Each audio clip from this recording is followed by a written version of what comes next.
பிஸ்மில்லாஹிர்ரஹ்மானிர்ரஹீம். அஸ்ஸலாமு அலைக்கும் வரஹ்மத்துல்லாஹி வபரகாத்துஹு. கண்ணியத்துக்குரிய சகோதர சகோதரிகளே, இன்றைய 3வது தின பாடத்தின் பக்கம் உங்களை அழைக்கின்றேன். அனைவரையும் தஷ்ரீஃப் ஆவரி கண்ணியமாக அழைத்து நேற்றைய தினத்தின் பாடம் ஏவல் வினை இம்பரேட்டிவ் வேர்ப் பற்றி நாங்கள் சற்று அவதானித்தோம். அதாவது ஒருவருக்கு ஏதேனும் செய்யுமாறு ஆர்டர், ஒரு கட்டளை விதிக்கிறது. இதுக்கு அம்ர் என்று சொல்வார்கள் உருதுவிலும் அரபியிலும். அந்த அடிப்படையில் நேற்றைய தினம் நாம் படித்த ஓர் உதாரணம்தான் எப்படி இந்த அம்ர் ஏவல் வினையை எடுத்துக்கொள்வது. அந்த அடிப்படையில் வினையடி சொல் ஆனா மஸ்தர்ல இருந்து ஆ, ஆவ், ஆயே, தஷ்ரீஃப், ஆயே, தஷ்ரீஃப், லாயே என்று படிக்கலாம் என்பதனை நாங்கள் பார்த்தோம். அதே தோரணையில் சில உதாரணங்களை நாம் அவதானிப்போம். ஜானா, ஜானா மஸ்தர்ல இருந்து எப்படி ஏவல் வினை எடுத்துக்கொள்வது பாருங்கள். ஜானா இது மஸ்தர், போகுதல். அதனுடைய ஒருமை ஜா, போ. பன்மை ஜாவ், போங்க. அதனுடைய இஹ்திராம், அதாவது பொலைட் சீகா, கண்ணியத்துக்குரிய சீகா ஜாஇயே. ஜானா போகுதல், ஜா போ, ஜாவ் போங்க, ஜாஇயே போங்க கண்ணியமாக. இதனை மிகவும் கண்ணியமாக கூறுவதற்கு நாம் தஷ்ரீஃப் லே ஜாஇயே என்று சொல்லுவோம். தஷ்ரீஃப் லே ஜாஇயே. இவ்வாறாக நாங்கள் பல உதாரணங்களை அவதானிப்போம். அந்த அடிப்படையில் நாம் படித்தது தான் ஆனா, ஜானா, பேட்னா. இப்பொழுது பேட்னா என்ற மஸ்தர்ல இருந்து, வினையடி சொல்லுல இருந்து எப்படி ஏனைய வார்த்தைகளை அமைப்பது என்கிறதனை பார்ப்போம். பாருங்கள். பேட்னா, பா நான் நொக்தா வச்சிருக்கின்றேன், யா 2 நொக்தாக்கள் வைத்திருக்கின்றேன், மேலும் தா, ஹா, நூன், அலிஃப். பேட்னா, பேட்னா என்றால் உட்காருதல், அமருதல். பேட்னா நாம் நாவை நீக்க வேண்டும். நாவை நீக்கிவிட்டால் பேட் என்று வரும். பேட் உட்காரு. மேலும் வாவை சேர்ப்போம். பேட்டோ உட்காருங்கள். அதனை கண்ணியமாக சொல்வதற்கு பேட்டியே.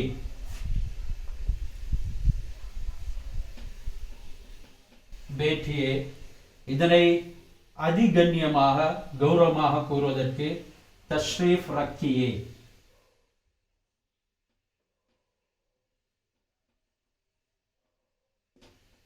தஷ்ரீஃப் ரக்கியே. இவ்வாறாக அடுத்து நாங்க பார்த்த மஸ்தர் தான் கானா. உங்களுக்கும் அமைத்துக் கொள்ள முடியும். கானா, கா, காவ், காயே. பாருங்கள். கானா, கா, காவ், காயே.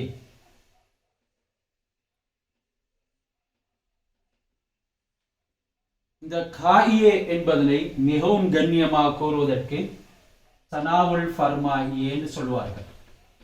தனாவுல் ஃபர்மாயியே, அதாவது மிக கண்ணியமாக சாப்பிடுங்கள் என்று சொல்வதற்கு உருதுவில் தனாவுல் ஃபர்மாயியே என்பார்கள். தனாவுல் என்பது ஒரு அரபி வார்த்தை, உருதுவில் அதிகமாக பாவிப்பார்கள். எனவே கானா சாப்பிடுதல், கா சாப்பிடு, காவ் சாப்பிடுங்கள், காயே கண்ணியமாக சாப்பிடுங்கள், தனாவுல் ஃபர்மாயியே அதிகண்ணியமாக சாப்பிடுங்கள் என்று நாம் சொல்லுவோம். ஆனா, ஜானா, பேட்னா, கானா, பீனா. அடுத்து நாங்க படித்த மஸ்தர் தான் பீனா. பீனா குடித்தல். பீ நாவை நீக்கிவிட்டால் பீ என்று வரும். இந்த நாவை நீக்குவோம். பீ குடி, பியோ பியோ குடியுங்கள். கண்ணியமான சேகா பிஜிஏ, பிஜிஏ. இப்பொழுது மஸ்தருடைய நாவை நீக்கியதன் பின்னால யா ஒன்று இருந்தால் இயே, அதாவது இயே என்ற வார்த்தைக்கு பதிலாக நாம் ஜியே சேர்க்க வேண்டும். இயேவுக்கு பதிலாக ஜியே சேர்க்க வேண்டும். நன்கு ஞாபகம் வைத்துக் கொள்ளுங்கள். இந்த நாவை நீக்கியதன் பின்னால யா ஒன்று இருந்தால் இயே சேர்க்கிறது இல்லை, மாறாக ஜியே தான் சேர்க்க வேண்டும். ஏனையவைகள்ல நாங்கள் ஏற்கனவே பார்த்தோம். பேட்னா, பேட், பேட்டோ, பேட்டி, ஏ தான் சேர்த்தோம். ஆனாலும் நாவை நீக்கியதன் பின்னால யா எஞ்சி விட்டால் பாருங்கள், இந்த நாவை நீக்கினோம், யா எஞ்சி இருக்கிறது. எனவே பி ஏ என்று ஏ சேர்த்து சொல்வது இல்லை. கண்ணியமான வார்த்தையின் பொழுது ஜிஏ சேர்க்க வேண்டும். இவராக ஜிஏ சேர்க்கும் இன்னொரு வார்த்தையை அவதானிப்போம். சீனா. சீனா என்று சொல்றது தைத்தல். சீனா. சி தை, சியோ தையுங்கள். சிஏ அல்ல, மாறாக சிஜிஏ, சிஜிஏ. காரணம், இந்த நாவை நீக்கினால் யாவில் எஞ்சிவிடும். அந்த நேரம் ஏ என்பது தான் சட்டம். ஆனாலும் யா இருந்தால் சட்டம் மாறிடுகிறது, ஜிஏ சேர்க்க வேண்டும். அந்த அடிப்படையில் சீனா தைத்தல், சி தை, சியோ தையுங்கள், சிஜிஏ கண்ணியமாக தையுங்கள். அதற்கு நாம் தஸ்ரீஃப் பாவிக்க மாட்டோம். சில வார்த்தைகளுக்கு தான் தஸ்ரீஃப் பாவிப்போம். எனவே சிஜிஏ என்று சொன்னால் போதுமானது. இந்த அடிப்படையில் பீனாவை பார்த்தோம். ஆனா, ஜானா, பேட்னா, கானா, பீனா, சோனா. பாருங்கள், சோனா மஸ்தர். சோனா என்றா எல்லாருக்கும் தெரியும், தூங்குதல். தூங்கு, சோ, தூங்குங்கள், சோ. இன்னும் ஒரு வாவை கூட்டுவோம். அடுத்தது சோ இயே. கண்ணியமாக சொல்லும் பொழுது சோ இயே என்று சொல்லும். இந்த அடிப்படையில் நாங்கள் பல மஸ்தர்களை நேற்றைய தினம் அவதானித்தோம். அதில் ஒன்று தான் உச்சல்னா. உச்சல்னா துள்ளுதல். உச்சல்னா, உச்சல், உச்சலோ, உச்சலியே,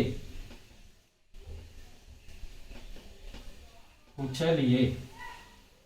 இவ்வாறாக இன்று நாம் இன்னும் ஒரு புதிய வார்த்தையை படிப்போம். சல்னா. சல்னா என்றால் நடக்குதல். பாருங்கள், சா லாம் லோ. चलना, चल, चलो, चलिए, चलिए. चलना நடக்குதல், चल நட, चलो நடங்கள், चलिए நடங்கள். அதே மாதிரி मिलना, मिलना மில்னா எனும் பொழுது சந்தித்தல், டு மீட். எனவே மில்னா, மில், மிலோ, மிலியே.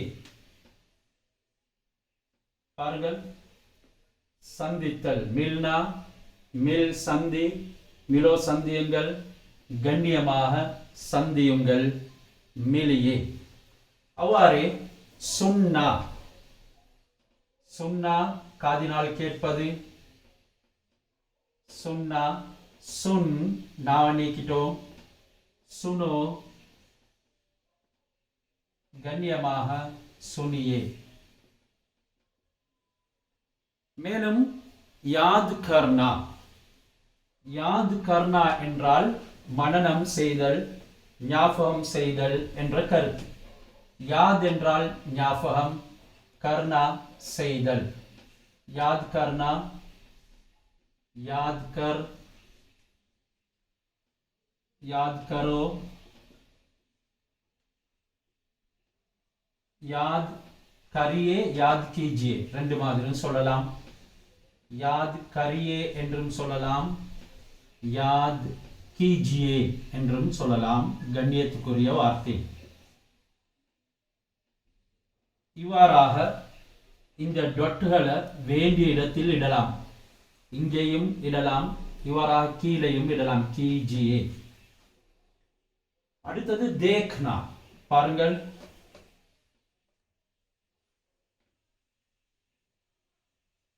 देखना, देख, देखो, गण्यमाह देखिए.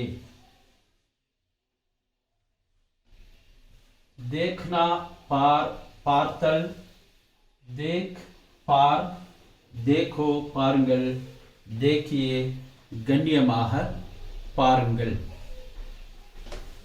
இன்னும் ஒரு உதாரணம், लेना, ले, लो, लीजिए. கண்ணியமாக சொல்லும் பொழுது லீஜியே. ஏன் லீஜியே என்று சொன்னோம்? லேனாவுடைய நாவை நீக்கியதன் பின்னால யா ஒன்று எஞ்சுகிறது. அதனால லே ஏ என்று சொல்றது இல்லை, மாறாக லீஜியே என்று தான் சொல்லுவோம். இந்த அடிப்படையில் நாம் பல மஸ்தர்களை எங்களுக்கு அமைத்து கொண்டு இவ்வாறாக இந்த இம்பேரட்டிவ் வேர்ப், அதாவது ஏவல் வினையை அமைத்து கொள்ள முடியும். பாருங்கள், லானா, லானா என்றால் கொண்டு வருதல். நாவை நீக்கினால் லா, கொண்டு வா. அடுத்தது லானா, லா, லாவ், வாவ சேர்ப்போம். அடுத்தது லா இயே, லா இயே கண்ணியமாக லா இயே. அதே போன்று லேனா, லேனா என்றால் எடுத்தல். லானா கொண்டு வருதல், லேனா எடுத்தல். லேனா, லே, லோ, லீஜியே. லீஇயே என்று சொல்றது இல்லை, லீஜியே என்று சொல்லுவோம். காரணம், இந்த நாவை நீக்கியதன் பின்னால யா எஞ்சுவதனால். இந்த அடிப்படையில் கண்ணியமான சகோதர சகோதரிகளே, உங்களுக்கு விருப்பமான வார்த்தைகளை அமைத்து கொள்ள முடியும். உங்களுக்கு ஏதேனும் சந்தேகங்கள் இருந்தால், அல்லது இந்த வார்த்தை எப்படி அமையும் என்று உங்களுக்கு விளங்க வேண்டும் என்றால், நாம் இந்த லிங்கை யூடியூபிலையும் பதிவு செய்திருக்கின்றோம். எனவே யூடியூப் மூலமாக கேள்விகளை கேட்டுக்கொள்ளலாம். உங்களுடைய ஆசை ஆர்வத்துக்கேற்ப உடனுக்குடன் பதில் கொடுப்பதற்கு தயாராக இருக்கின்றோம். ஜஸாக்கல்லாஹ்.